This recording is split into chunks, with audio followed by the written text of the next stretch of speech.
Assalamualaikum Ustadz. Waalaikumsalam warahmatullahi wabarakatuh. Semoga Ustadz dan keluarga serta jamaah percikan iman bahagia dan husnul khotimah. Amin. Amin ya rabbal alamin.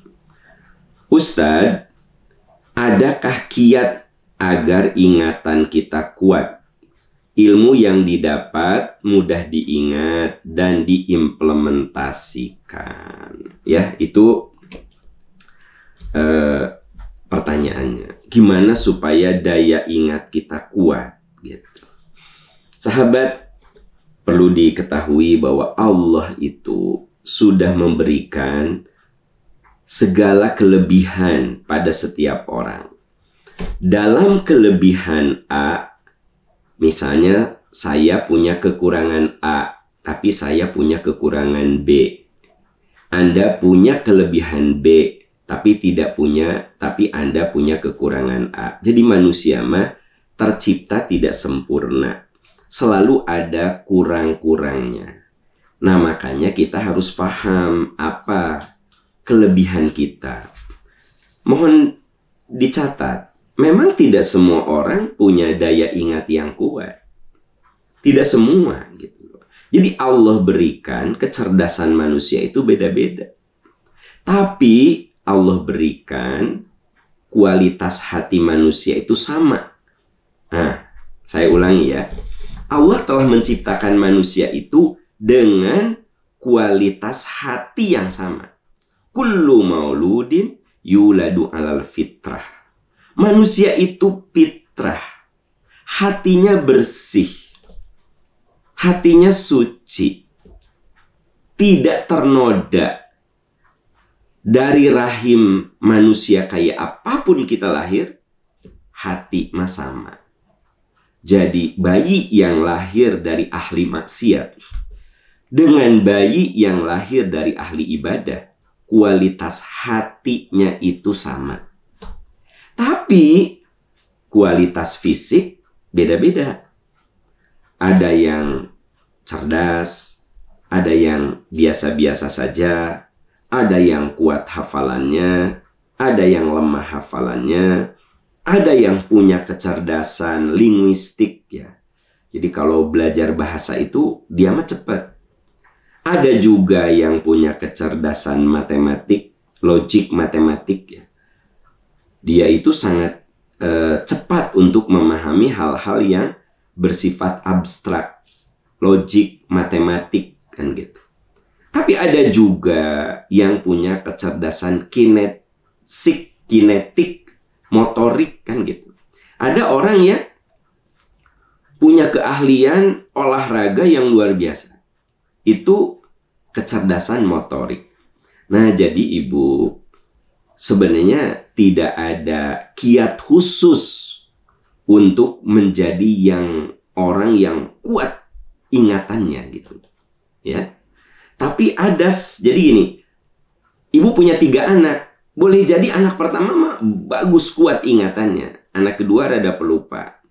Nah, anak ketiga pelupa. Ya, daya ingatnya lemah. Tapi kalau ngitung jago gitu. Nah, saya tidak bisa memberikan kiat khusus agar Ibu kuat hafalan. Kecuali pertama, pahami dulu kekuatan kita di mana gitu. Nah, yang kedua, memang hafalan itu sesuatu yang ada dalam memori kita dan harus diulang. Sekuat-kuatnya orang hafalannya, tapi kalau tidak ada pengulangan, sangat mungkin dia lupa gitu. Makanya kenapa kalau kita hafal Al-Quran, ulang-ulang. Gunakan dalam sholat. Salah satu trik supaya hafalan-hafalan kita tidak hilang, hafalan Quran misalnya, maka Anda harus mengulang-ulang. Namanya murojaah. Mengulang. Ya. Anda hafal surat Al-Ghasyiyah. Hal ataka hadithul ghasyiyah, wujuhu yawma idzin khasyi'ah, dan seterusnya. 2 bulan Anda tidak baca itu, sangat mungkin ada beberapa yang lupa. Tapi kalau tiap hari 2 hari sekali Anda ulang, insya Allah kalaupun ada yang lupa, dikit-dikitlah lupanya. Jadi memang kalau kita ingin kuat hafalan, pertama tergantung pada kualitas intelektual kita, kualitas otak kita. Nah ini setiap orang saya bilang tadi beda-beda. Yang kedua, ikhtiar kita, yaitu mau memurojaah, mau mengulang. Saudara-saudaraku tercinta, menghafal Quran itu relatif gampang sebenarnya. Yang susah itu mempertahankan hafalan. Nah, disinilah yang susah itu mengulang, murojaah. Ya, jadi saya tegaskan, menghafal Quran itu tidak susah sebenarnya. Nggak susah. Quran itu firman Allah yang gampang dihafal. Tapi kalau tidak diulang-ulang, nah itu hilang dari memori kita. Ya, jangankan Al-Quran, saya pernah di pengajian nanya ibu-ibu, Bu, kalau suami ibu siapa namanya? Saya bilang gitu. Ayah. Ya ibu, ayah teh saha. Si ayah teh siapa ya nama si ayah teh? Kebayang gak sama Anda? Ada seorang istri lupa nama suaminya. Kenapa? Karena nama itu nggak pernah diulang-ulang. Setelah nikah, punya anak, dia panggil suaminya itu ayah. Ayah, ayah, ayah, ayah, ayah. Begitu saya tanya, Bu, suami ibu siapa namanya? Ayah. Ya, ayah teh saha. Astagfirullah, si ayah teh sahanya. Siapa ya si ayah teh? Nah, udah 5 menit. Oh iya, Iwan, Pak Am, Pak Iwan, Pak Iwan. Nah, kebayang gak sama Anda? Nama suami bisa lupa kalau nggak pernah diulang. Nah, begitu juga nama istri, ya gitu. Prof, istri Prof teh sahana mina Prof? Mamah, si mamah teh sahanya, mamah. Nah, kalau sekretaris siapa namanya Prof? Sinta, katanya gitu. Jadi kalau sekretarisnya langsung hafal.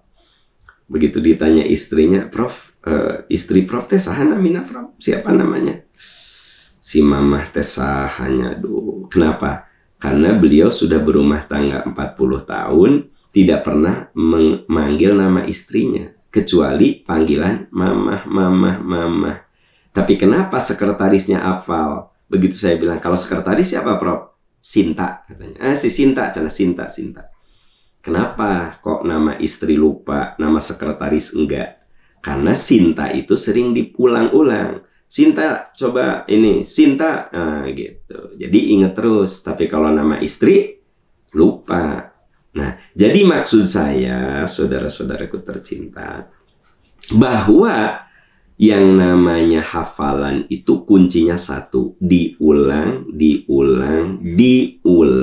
Udah, itu murojaah. Nah, seberapa kuat dia dalam memori kita, itu bergantung pada kecerdasan setiap orang yang berbeda-beda gitu. Jadi rumusnya apa? Tekun mengulangi. Insya Allah yang sudah kita hafal akan lebih menetap di memori kita. Ya. Wallahu a'lam bishawab.